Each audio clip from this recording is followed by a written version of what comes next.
In today's show, Bitcoin billionaires Tyler and Cameron Winklevoss, considered the first Bitcoin billionaires that we know of, blast Goldman Sachs after financial giant says crypto and Bitcoin are not viable investments. You heard me right. Here are some of the highlights from their big anticipated call we've been waiting upon. Here's what they said. Cryptocurrencies, including Bitcoin, are not an asset class. What? Yeah, you got to hear me out. Do not generate cash flow like bonds. Do not generate any earnings through exposure to global economic growth. Do not provide consistent diversification benefits given their unstable correlations. Do not dampen volatility given historical volatility of 76%. On March 12th of 2020, the price of Bitcoin fell 37% in one day. Do not show evidence of hedging inflation. We believe that a security whose appreciation is primarily dependent on whether someone else is willing to pay a higher price for it is not a suitable investment for our clients. So they're ultimately telling their clients, do not invest in Bitcoin and cryptocurrency. Very interesting, right? They also added, we also believe that while hedge funds may find trading cryptos appealing because of their high volatility, that allure does not constitute a viable investment rationale. Now let's check out what Tyler and Cameron Winklevoss had to share regarding this. And those were leaked slides, by the way, from the call that just occurred yesterday. Here's what Tyler Winklevoss had to say. Goldman Sachs in 2019, $2.8 billion in Bitcoin was sent to currency exchanges from criminal entities. Fun fact, Goldman Sachs facilitated $6 billion in money laundering via 1MDB scandal between 2012 and 2013. Double standard much? And then Cameron went on to share, hey, Goldman Sachs, 2014 just called and asked for their talking points back. Bitcoin was declared a commodity by the CFTC in 2015 in the coin flip order. Oh yeah, it's an asset whose price set by supply and demand, just like gold, just like oil, it's a commodity. Then Tyler went on to share, Goldman Sachs, we do not recommend Bitcoin on a strategic or tactical basis for clients' investments portfolios.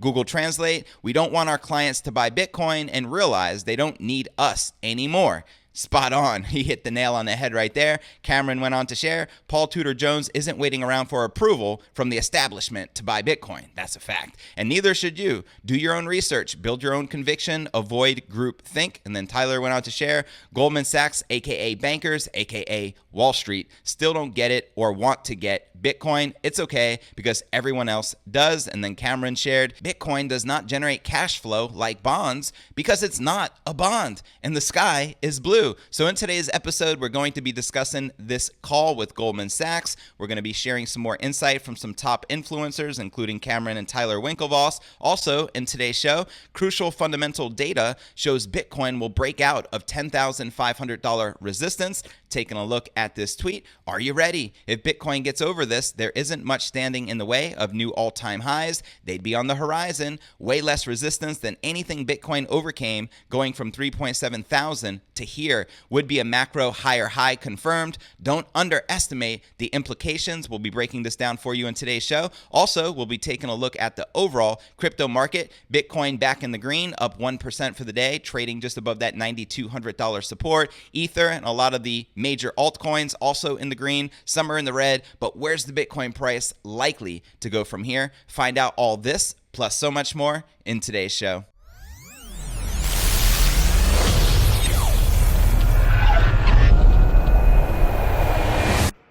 Here at Crypto News Alerts, I drop a brand new episode every single day. So be sure to smash that subscribe button and click that bell icon to receive notifications of the latest premium crypto news. And before we kick off today's show, Stansberry Research now presents a cryptocurrency masterclass for the first time ever.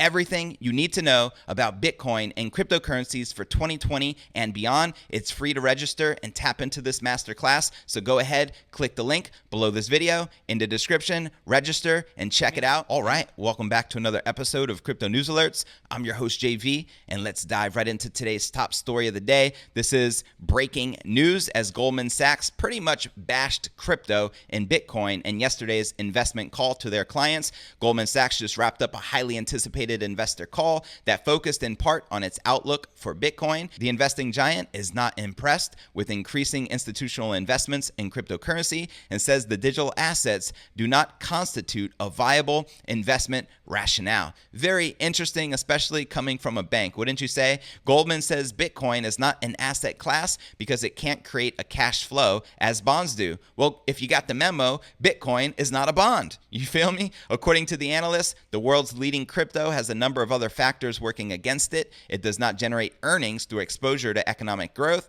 It has not proved itself to be a reliable hedge against inflation, and it has been used to facilitate money laundering and purchases on the dark web. Bitcoin billionaire entrepreneurs and co-founders of the crypto exchange Gemini quickly responded, and shout out to Tyler and Cameron Winklevoss. Much love to them for being right on top of this. Tyler Winklevoss says Goldman may not have the moral high ground when it comes to the illicit use of the capital. Now that's a fact. Let's take a look at this tweet.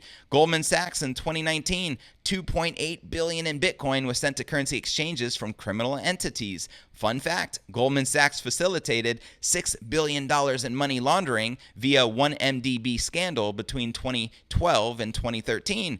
Double standard much? Touche. Way to go, Tyler. I appreciate the insights. According to a report published last year by the United Nations Office on Drugs and Crime, banks carry the torch for the money laundering industry. That's why banks are really there, if you ask me. Cameron Winklevoss also points to Bitcoin's official status as the commodity, implying its researchers need to get with the times. Taking a look at this tweet from Cameron Winklevoss, hey Goldman Sachs, 2014 just called and asked for their talking points back. Bitcoin was declared a commodity by the CFTC in 2015 in the coin flip order. So yeah, it's an asset whose price is set by supply and demand, just like gold, just like oil. It's a commodity. The Winklevoss twins, who are strong advocates for a smart global regulatory framework for blockchain and crypto technology, did not stop there. Here are a few additional hot takes from their ongoing tweet storm. This one comes from Tyler Winklevoss. Goldman Sachs, we do not recommend Bitcoin on a strategic or tactical basis for clients' investment portfolios. Google Translate, we don't want our clients to buy Bitcoin and realize they don't need us anymore. That's a fact. Then the Moon wrote, long Bitcoin, short Goldman Sachs. Touche. Then Cameron went on to share, Paul Tudor Jones isn't waiting around for approval from the establishment to buy Bitcoin, and neither should you. Do your own research, build your own conviction, avoid group thinking. And then Tyler went on to share, Goldman Sachs, aka bankers, aka Wall Street, still don't get it or want to get Bitcoin. It's okay because everyone else does, and that's a fact. Then Cameron went on to share, Bitcoin does not generate cash flow like bonds because it's not a bond and the sky is blue. And then Pompliano went on to share, many governments' bonds cost money these days rather than pay cash flow too, and that's a fact. Goldman's report also addressed the economy as a whole, saying global markets have hit a bottom and have not entered into a depression. However, the firm's analysts say significant uncertainty on the path to recovery remain, centered on the question of whether people who have been laid off will be able to get their jobs back. I heard something like 30 million Americans have been laid off as a result of this pandemic. It doesn't surprise me knowing Goldman Sachs is bashing Bitcoin and crypto. I mean, banks are the enemy, if you ask me. At least that's the way they perceive Bitcoin and crypto. So in my perspective, they're our enemy. However, this has still brought a lot of attention, especially institutional attention, to the Bitcoin and crypto space. And I think anytime that happens, whether they're preaching good about Bitcoin or they're bashing it, that it's bullish for Bitcoin in the crypto market. Well, that's just my two Satoshis. Let me know your thoughts surrounding this breaking story of Goldman Sachs ultimately saying cryptos, including Bitcoin, are not an asset class. I'd love to know your thoughts in the comments right down below. And now for our next story of the day. Crucial fundamental data shows Bitcoin will break out of the $10,500 resistance. We need this so bad right now. And before we break this down, let's first take a look at the overall cryptocurrency market. We can see Bitcoin is up 1.4% for the day, trading at $9,250. Ethereum is up 0.6%, trading at $207. XRP down 1.2%, trading at 19.6 cents. We have BNB up 0.4%, trading at $16.50.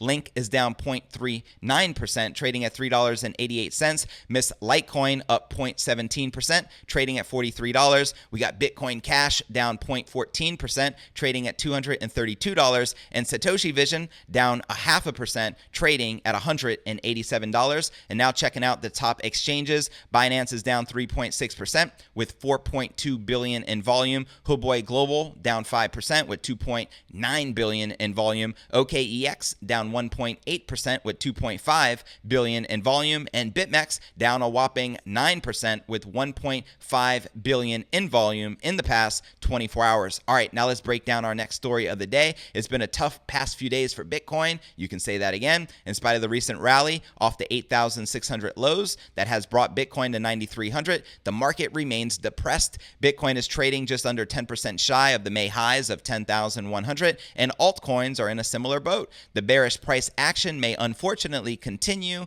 if Bitcoin fails to break past two key resistances that lie ahead. Analyst Nunya Business recently noted that Bitcoin's currently trading below a crucial resistance level at 9,200, which we now surpassed as of this morning, which is a good sign. The technical level he indicated marked three previous highs, one in July, one in August, and one in February of this year. Here's what he had to say. The VWAP anchored to June 26th high has been formidable resistance, flirting with it again. Note all breaks above the AVWAP, the AVWAP, have always resulted in lower highs. A close above 9,944 would change that, the analyst commented, as you can see right here in this graph. Bitcoin also remains below the crucial $10,500 level. This level holds a similar importance to the level identified by Nunya Business. Some in fact say that the $10,500 resistance is more important for Bitcoin's bull case than the VWAP. The lead technical analyst at crypto research firm BlockFire wrote, "Are you ready? If Bitcoin gets over this, there isn't much standing in the way of new all-time highs. They'd be on the horizon. Way less resistance than anything Bitcoin overcame, going from $3,700 to here would be macro higher highs confirmed. Don't underestimate the implications." And then he shared this back on May 7th. Bitcoin destroyed the downtrend line from 2019, destroyed the last downtrend from the $10,500 highs. All that is left is the last major HH, which is a higher high at 10,500, and maybe the last trend line from all-time highs. It looks like it has a date with destiny in the next few days, but what happens if we break it? Now that's a good question, isn't it? Another analyst shared the sentiment. He wrote in April that if Bitcoin manages to flip 10,500 into support, his bearish bias will flip bullish. This is notable because the analyst in question is one who called for Bitcoin to revisit the 3,000s and XRP, the 10 cents range, months before it did. It will break through. Fundamentals show. The fundamentals suggest that Bitcoin will break through the two aforementioned resistances. As reported by News BTC previously, Bitcoin stands to benefit as the Chinese yuan slides against the US dollar. The recent tensions in Hong Kong and the subsequent global response have weakened the Chinese currency against other currencies. Against the dollar, the Chinese yuan is at lows not seen since the peak of 2019's trade war. Analysts say that this could be a boost to Bitcoin. Chris Bernisk, a partner at Placeholder Capital, explained,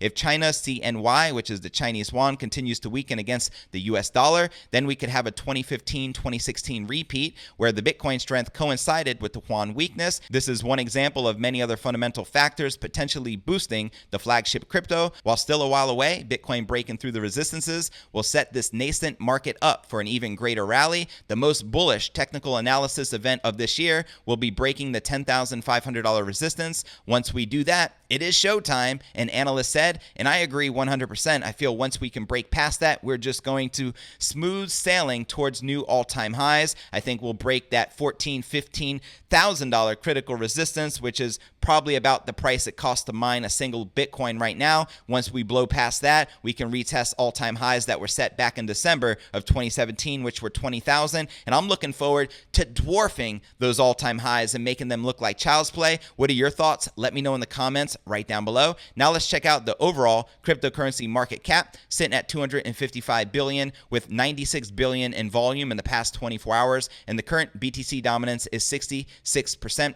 Even. And taking a look at the top gainers within the top 100, let's see. We have Engine Coin, Go ENJ. It's been pumping like a mofo, and I love it. I am extremely bullish on ENJ, up 20% for the day, trading just below 22 cents. Hedera Hashgraph up 15%, trading at 4.7 cents. Electroneum up 14.5%, trading at 0.008. We got VeChain up 8%, trading at 0.005. Icon up almost 8%, trading at 35 cents. And Zilliqua up 7%, trading at 1.2 cent. Now let's take a look at the biggest losers. We have Theta down almost 20%, trading just below 36 cents. Ren down 10%, trading at 9 cents. Made Safe Coin down 5%, trading at 11.6 cents. Nexo down 5%, trading just below 12 cents. Nervos Network down 4.5%, trading at 0.004. And BitShares down 3.7%, trading at 2.2 cents. And now checking out the BitMEX margins, we can see the bulls are back in control, leading with about 36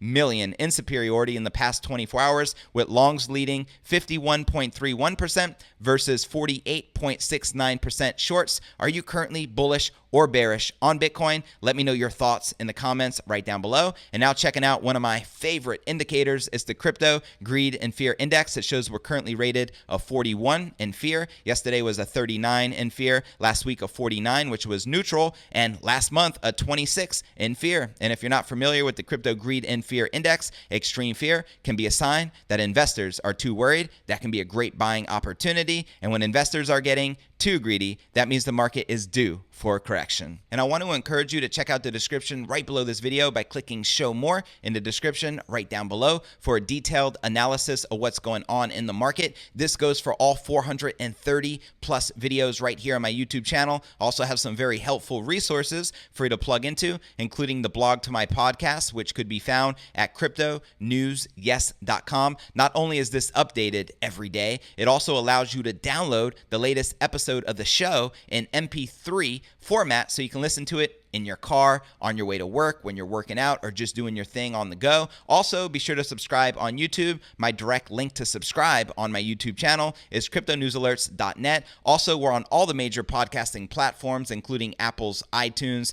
Spotify, Google Play, Stitcher Radio. So whichever podcasting platform you're active on, please do help support the show. It's greatly appreciated. You can also follow us on Twitter. My Twitter handle is cryptonewsyes, so it's extremely difficult to forget. I also have a private crypto Facebook group entitled Crypto Alchemy with over 17,000 cryptopreneurs from all over the world. To become a part of this, simply click this link, request to join. We'll be sure to plug you in. And I also have a private crypto Telegram group, a chat for those of you active on Telegram. To become a part of this, click this link and you'll automatically be added. And I'm looking forward to connecting with you personally on the inside. Well, that's going to conclude today's show. As always, I appreciate you tuning in and journeying along with me inside this incredible crypto revolution. If you gain value out of today's show, be sure to smash that subscribe button and click that bell icon to receive notifications of the latest premium crypto news. And also be sure to smash that like button, because when you do, YouTube shows the channel more love and we get more exposure here to the episodes. Also, before I go, Stansberry Research now presents a cryptocurrency masterclass for the first time ever. Everything you need to know about Bitcoin and cryptocurrencies for 2020 and beyond. It's free to register and tap into this masterclass. So go ahead, click the link below this video in the description, register and check it out. Enjoy it, and I look forward to catching you on tomorrow's episode. Peace.